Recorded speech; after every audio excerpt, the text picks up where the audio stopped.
ভারতীয় চ্যানেলগুলো বাংলাদেশে মিথ্যা তথ্য ছড়ায় এবং বিভিন্ন আগ্রাসন অর্থাৎ আমাদের স্বাধীনতা বিরোধী কথা বলে এবং তাদের এমনকি স্ক্যানার যে একটা আছে সংস্থা, সেখানে স্ক্যানার এরা কিন্তু তদন্ত করে দেখলো যে 59 চ্যানেল বাংলাদেশে তারা ভুয়া নিউজ করে।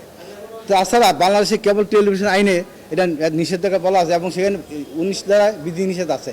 এই মামলাটা করেছিলাম চ্যানেল বন্ধের ব্যাপারে। আজকে মহামান্য হাইকোর্ট জনাব ফাতেমা নজিব এবং জাস্টিস শিকদার মোহাম্মদ রাজি আদালতে যখন মামলা ওঠে তখন আমি ওনার মেনশনকে বললাম, লর্ডশিপ আমাদের খুব অতীব জরুরি এবং আমরা এটা আমরা শুনানি করতে চাই।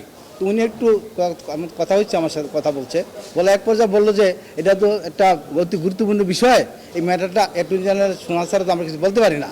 উনি বললো যে তাহলে অ্যাটর্নি জেনারেল আপনি করেন, আজকে আমি শুনানি করতে চাচ্ছি। উনি যখন সময় দেয় তখন বলেন না, এটা আসলে লং শুনানি, আফটার ভ্যাকেশনে এটা করতে হবে। তো উনি আফটার ভ্যাকেশন রাখছে উপস্থিত, অর্থাৎ অ্যাটর্নি জেনারেলের জন্য উনি রাখছেন আর কি। এই সব অবস্থা আজকে শুনানি। আমি রিটে চেয়েছি যে আমি রিটে বলছি যে আমাদের দেশে যে চ্যানেলগুলো, ভারতীয় চ্যানেলগুলো চলে, কিসের মাধ্যমে চলে? আমরা দেখলাম যে এখানে আমাদের কোনো চ্যানেল ভারতে চলে না, কিন্তু আমাদের এখানে চ্যানেলগুলো চলে ফ্রি টু এয়ার চ্যানেল। অর্থাৎ আমাদের দুটো চ্যানেল আছে, একটা পেয়ার চ্যানেল, একটা free to air channel. Free to air channel আনতে হলে বাংলাদেশ ব্যাংকের অনুমতি লাগবে, এটা 7 দ্বারা বলা আছে আমাদের কেবল টেলিভিশন আইনের, সেখানে নাই।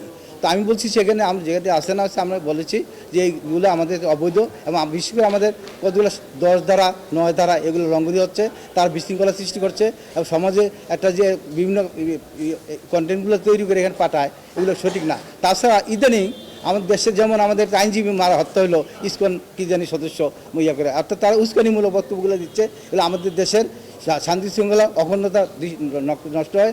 এই জন্য আমি রিটটা করেছি জনস্বার্থে। ধন্যবাদ।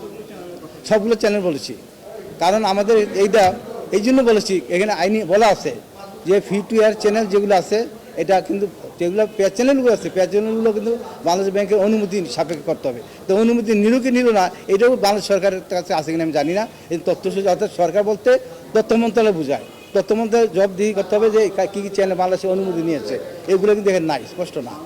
না, এটা টাকা যে আমি তথ্য নিয়েছি, কিন্তু এটা বাংলাদেশ ব্যাংকের যে টাকাটা দিচ্ছে, বাংলাদেশ ব্যাংকে টাকা দিতে হয়, বাংলাদেশ ব্যাংকের টাকাটা দিয়ে এটা অনুমতি নিতে হয়। কিন্তু বাংলাদেশ ব্যাংকে এখানে তো স্পষ্ট বলে নেই কোন কোন চ্যানেলগুলো টাকা দিয়েছে এবং 2 বছর পর পর এটা রিনিউ করতে হয়, এটা জানেন। 2 বছর পর পর এটা রিনিউ করার পরে আবার নতুন টাকা দিতে হবে। এগুলো দিচ্ছে কিনা তো আমরা জানি না। সর্বোপরি যে আমরা বলছি যে কথাটা, সেটা হচ্ছে আমাদের কোনো চ্যানেল এখানে যাচ্ছে না, আর বিজ্ঞাপনগুলো এখানে চলে যাচ্ছে। ক্লিনফিট তারা বলে, কিন্তু ক্লিনফিটগুলো কিন্তু পঞ্চকথা করে, সঠিকভাবে এগুলো চলে না। দেখেন, এটা হোল অথরিটি বিটিআরসি যদি মনে করে, যেমন আমি 20 দ্বারা যে বলছি জনস্বার্থে যে কোনো সময় যে কোনোভাবে এটা আংশিক বা সম্পূর্ণ বন্ধ করতে পারে, এই আইনে এটা বলা আছে, আইনটা সে অ্যাপ্লিকেবল হয়। সেই জন্য বলছি যেখানে নাকি তারা আমাদের ফ্রি টু এয়ার চ্যানেলগুলো চালায়, এরা এই চ্যানেলগুলো এখানে চলার কথা না। আকাশ সংশ্লিষ্ট যেটা আর কি চলার কথা না, এটা চালাচ্ছে তারা। আর চালাচ্ছে অনুমতি নিচ্ছে কিনা, এটা কিন্তু আগে যেমন একশো মোহাম্মদের গ্রুপ ছিল, তার 3টা চ্যানেল চালাইতো মোহাম্মদের গ্রুপ, এটা যেমন নাই। আর প্রত্যেকটা লাইসেন্সের নেওয়া যায় 2 বছর।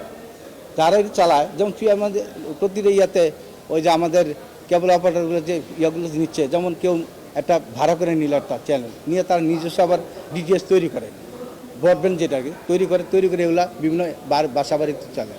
সেই জন্য বলছি যেগুলো আছে আমরা জানি না। আমি যেহেতু 2 পক্ষে শুনানি হওয়ার পরে রোল যদি আদালত মনে করে দিবে, তা শুনানি করার পরে বোঝা যাবে গভর্নমেন্ট কী উত্তর দিচ্ছে।